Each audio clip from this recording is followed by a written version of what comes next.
அந்த 4 வழிச்சாலை விரிவாக்கத்தை இன்னும் வேகப்படுத்தி சென்னைக்கும் சேலத்திற்கும் 4 மணி நேரத்தில் செல்லுகின்ற அந்த திட்டத்தை நடைமுறைப்படுத்துக.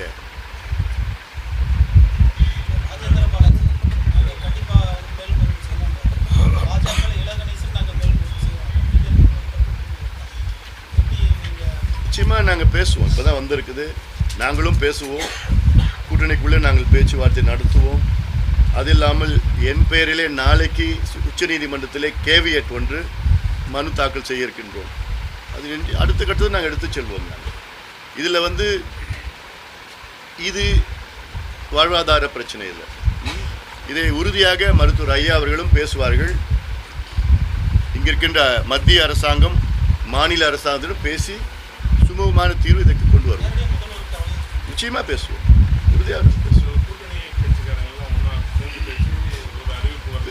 நாங்கள் பேசுவோம். அதாவது பேசி இதுக்கு ஒரு சுமூக தீர்வு நிச்சயமாக நாங்கள் கொண்டு வருவோம்.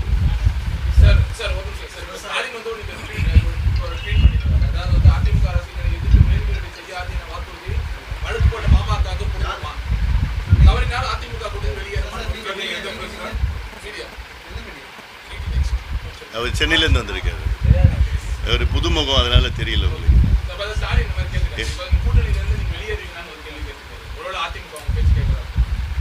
அதாவது இது ஒரு வேடிக்கையாக இருக்குது.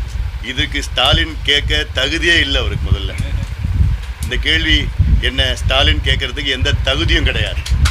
என்ன இந்த திட்டத்தை பற்றி அவருக்கு என்ன அக்கறை? இதுவரை இந்த திட்டத்தை பற்றி எதாவது பேசினாரா, எதிர்த்தாரா? இல்லை. அப்புறம் என்ன கேட்குறது, கேள்வி கேட்குறது ஸ்டாலினுக்கு தகுதி கிடையாது. வேறு யாராவது கேட்டால் நான் பதில் சொல்கிறேன்.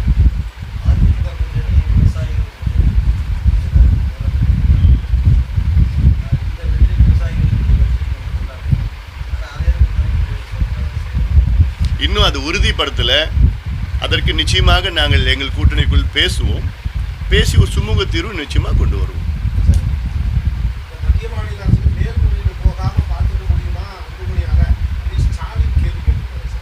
அதான் ஸ்டாலினுக்கு இந்த கேள்வி கேட்க தகுதி கிடையாது.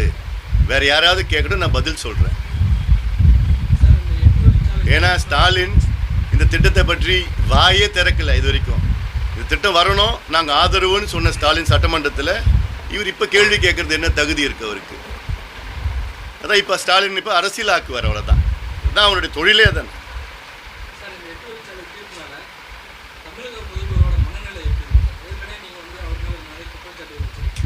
என்ன மனநிலையில் இருக்க போது தெரியல எனக்கு.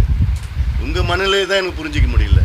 அவருடைய மனநிலையில் என்ன இருக்குது? ஒரு வழக்கு வந்தது, தீர்ப்பு வந்திருக்கிறது. நாங்கள் பேசுவோம். பேசி ஒரு தீர்வு விவசாயிகளுக்கு சுமூக தீர்வு கொண்டு வரப்போகிறோம். நீங்களே எல்லாம் கிளப்பிடுவீங்க பிள்ளை. இது மனநிலையில் அவர் ஒரு மனநிலையில், நீங்கள் டாக்டராக நான் மனநிலையை பற்றி பேசுகிறதுக்கு என்ன மனநிலையில் இருக்க போது தெரியல.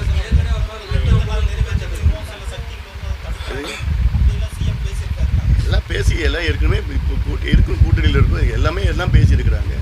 வைகோ ஸ்டாலின் பற்றி பேசலையா? என்ன பேசினா? குடும்பத்தை பற்றி பேசலையா? என்ன அதை விட மோசமாக யாராவது பேச முடியுமா?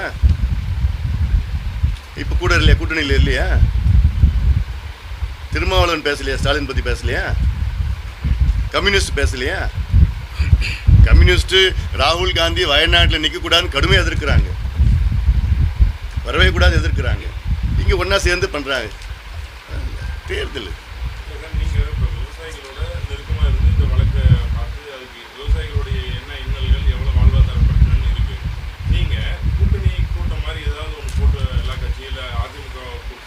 இது தேர்தல் நேரம். அவங்கவுங்க ஒவ்வொரு தலைவரும் ஒவ்வொரு இடத்துல இருக்கிறாங்க. நாங்கள் இது ஒரு கூட்டம் போட்டு நாங்கள் பேச போகிறோம். என்ன பேச போகிறோம்? நாங்கள் எப்படி பேசணும்? உங்களுக்கு என்னங்க அதில்? நாங்கள் பேசி செய்தி போனோம், அவ்வளோதானே. நாங்கள் போனோம், ஃபோனில் பேசுவோம், எல்லாம் பேச போகிறோம். பேசி அது என்ன செய்ய போனோம். இப்போ தான் வந்திருக்கு, தீர்ப்பு வந்திருக்குது. நானும் கிராமத்தில் போய் வந்திருக்கிறேன். நான் உங்களை தான் பார்க்குறேன். நான் நிச்சயமாக வரப்போகிறது இல்லை. இதனால் கூட்டணிக்கும் இதுக்கும் எந்த பாதிப்பும் வரப்போகிறது கிடையாது.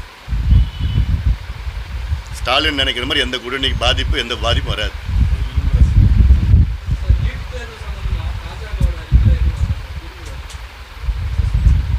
நீ எந்த சத்தியம் டிவியா? இப்போ நீட் தேர்வு சம்பந்தமாக ஸ்டாலின் அவர்கள் நீட்டை நாங்கள் ரத்து செய்வோம் என்று ஸ்டாலின் சொல்லியிருக்கிறார். காங்கிரஸ் என்ன சொல்லியிருக்கு, நாங்கள் நீட் இருக்கோம், ஆனால் நீட்டின் பேரில் இல்லை வேற பேரில் அந்த தேர்வை கொண்டு வருவோம்னு ராகுல் காந்தி சொல்கிறார். மாநிலங்களில் அவங்க ஏற்ப தேர்வு இருக்கும், ஆனால் நீட்டுன்னு இருக்காது.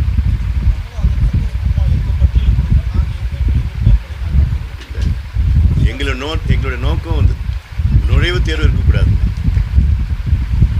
இதுக்கு முன்னே நுழைவுத் தேர்வு இல்லை. ராகுல் காந்தி சொல்றதுக்கும் ஸ்டாலின் அவர்கள் சொல்றதுக்கும் முரண்பாடான கருத்து. ஸ்டாலின் சொல்றது வந்து எங்களுக்கு நீட் தேர்வை நாங்கள் எடுத்துடுவோம்னு சொல்றாரு. ராகுல் காந்தி என்ன சொல்றாருன்னா, பள்ளி கல்வி மாநில பட்டியலையும் உயர்கல்வி பொது பட்டியலையும் கொண்டு வருவோம், அதுல மாநிலத்துக்கு விருப்பத்துக்கு ஏற்ப, ஆனா நீட்டுன்னு இருக்காது, மாநிலத்திற்கு மத்தியில் இருக்கு. இப்படி முரண்பாடான கருத்துக்கள்லாம் இருக்கு. எங்களுடைய நோக்கம் எப்படின்னா, தமிழக சட்டமன்றம் ஒரு சட்ட மசோதாவை நிறைவேற்றி இருக்கிறது. இந்த மசோதாவை சட்டமாக்க வேண்டுமென்றால் ஜனாதிபதி கையெழுத்திட வேண்டும். தமிழகத்திற்கு விலக்கு அளிக்குது, நீட்டிலிருந்து தமிழ்நாட்டுக்கு விலக்கு அளித்து, இதை நிச்சயமாக நாங்கள் வெற்றி பெற்றவுடன் மத்திய அரசை வலியுறுத்தி ஒட்டுமொத்தமாக இங்கே தமிழ்நாட்டில் உள்ள அனைத்து கட்சிகளும் சேர்ந்து, கூட்டணி கட்சி சேர்ந்து வலியுறுத்தி அதை மசோதாவை சட்டமாக நாங்கள் கொண்டு வருவோம். இது உறுதியாக நாங்கள் செய்வோம். இதனால் தமிழ்நாட்டுக்கு விலக்கு வரும். இது தமிழ்நாட்டினுடைய உணர்வுபூர்வமான ஒரு பிரச்சனையாக நாங்கள் பார்க்கின்றோம். இந்த நீட்டை கொண்டு வந்தது திமுகவும் காங்கிரஸும் தான். இந்த நீட்டு 2011 2012 திமுக காங்கிரஸ் கூட்டணியில் இருக்கிற நேரத்தில் அப்போதான் இந்த நீட்டு தேர்வே வந்தது. இப்போ இந்த நீட்டை பற்றி பேசுவதற்கு ஸ்டாலின் அவர்களுக்கு எந்த அருகதையும் கிடையாது. அனிதான்னு சொல்லிட்டு இருக்காங்களே, அந்த அனிதாவுடைய மரணம் அதற்கு காரணமே ஸ்டாலின் அவர்களும் காங்கிரஸும் அவர்களும் தான். இப்போ அனிதா மரணம் பேசிட்டு இருக்காங்க. அதை கொண்டு வந்தது அதுக்கு காரணமே ஸ்டாலின் அவர்களும் தான். இப்போ இவர் பத்தி அதை பத்தி பேசுறது என்ன தகுதி இருக்கு அவருக்கு?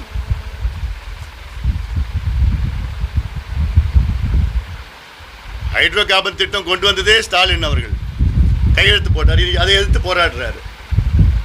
ஸ்டெர்லைட் தொழிற்சாலை அதை ரிப்பன் கட் பண்ணதே கலைஞர் அவர்கள். அதற்கு விரிவாக்கம் அனுமதி கொடுத்தது ஸ்டாலின் அவர்கள் தொழில்துறை அமைச்சராக இருந்தார். அப்போ விரிவாக்கம் கொடுத்து எக்ஸ்பான்ஷனுக்கு கையெழுத்து போட்டது ஸ்டாலின் அவர்கள். இன்னைக்கு அதை எதிர்த்து ஸ்டாலின் போராடிட்டு இருக்கார். அவர் கையெழுத்து போட்டதுக்கு கச்சத்தீவை தாரவாத்தை கொடுத்ததே திமுக. இனி நான் கச்சத்தீவை மீட்டு எடுப்போம். காவிரி பிரச்சனைக்கு காரணமே திமுக தான். அது சரித்திரம் பார்த்தா தெரியும். இன்னைக்கு நாங்கள் காவிரியை நாங்கள் மீட்டெடுப்போம்.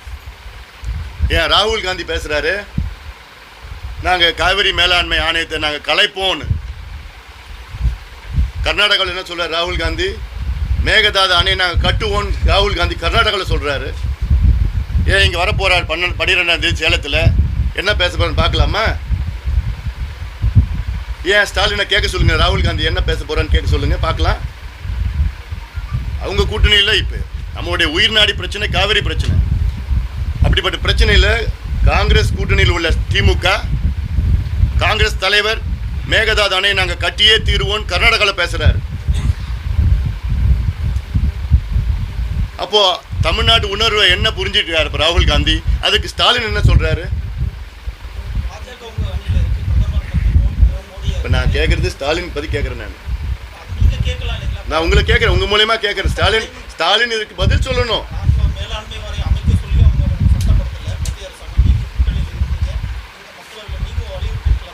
என்னன்னு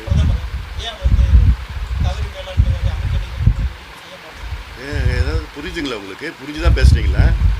காவிரி மேலாண்மை வாரியம் அமைச்சாச்சுங்க, ஆணையம் அமைச்சாச்சுங்க, பாஜக தான் அமைச்சிருக்குது. அப்புறம் வேற என்ன கேட்கணும் உங்களுக்கு? நீங்கள் எல்லாம் வலியுறுத்தி எல்லாம் போராட்டம் தான் பண்ணி எல்லாம் சேர்ந்து அமைச்சிருக்குது. அமைச்சாச்சே இல்லையா? அமைச்சாச்சு இல்லை, உங்களுக்கு என்ன பிரச்சனை இல்லை? நீதிமன்ற வழியாக வந்ததா இல்லை சட்டமன்ற வழியாக வந்ததா, உங்களுக்கு என்ன பிரச்சனை இல்லை? அமைச்சாச்சு இல்லை. அது வந்து கலைப்பன் ராகுல் காந்தி சொல்கிறாருன்னா அவருக்கு எவ்வளோ தைரியம் இருக்கப்போ? சட்ட பிரச்சனை மட்டும் 30 ஆண்டு கால சட்ட பிரச்சனை. இது மக்களுடைய போராட்டம், எவ்வளோ காலமாக போராட்டம் நடத்தி வேணும் வேணும் வேணும்னு சொல்லி நடந்த போராட்டம் இது. 89 நீதிமன்றம் போயிட்டு 90 அது நடுவர் மன்றம் அமைச்சு 91 இடைக்கால தீர்ப்பு வந்து 2007 நிரந்தர தீர்ப்பு, 2013 அதுக்கப்புறம் கெசட் நோட்டிஃபிகேஷன் வந்து அப்புறம் இவ்வளோ போராடி அதுக்கப்புறம் காவிரி நடுவர் மேலாண்மை ஆணையம் அமைத்து இவ்வளோ பிறகு ராகுல் காந்தி இப்போ சொல்கிறாரு நான் காவிரி நடுவர் மேலாண்மை ஆணையத்தை நான் கலைச்சிடுவேன்னா எவ்வளோ திமிரு இருக்கும் அதில் கலைக்கிறதுக்கு. அப்படின்னா அவ்வளோ போராட்டம் என்ன இதுக்கு ஸ்டாலின் என்ன பதில் சொல்கிறாரு? கலைக்கு விட்டுடுவார ஸ்டாலின் அவர்கள்?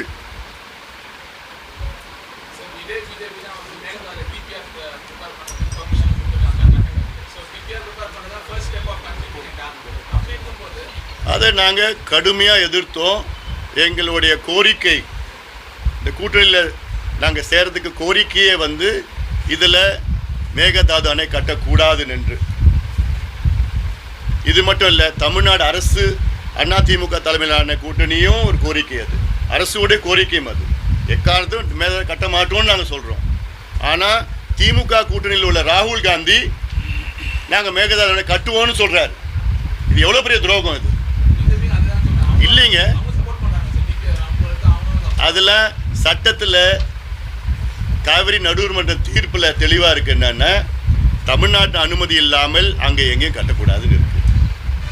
நாங்கள் உச்சநீதிமன்றம் அங்கே போய் வழக்கு இருக்குது, கேஸ் போட்டிருக்கோம். அது யாரும் பண்ண முடியாது. இதை நாங்கள் வன்மையாக நாங்கள் கண்டிக்கின்றோம். இதில் யார் செஞ்சாலும் சரி அவங்க மேலே கடுமையாக நடவடிக்கை எடுக்கணும். யார் இருந்தாலும் பரவாயில்ல. பிடிச்சிடலாமா?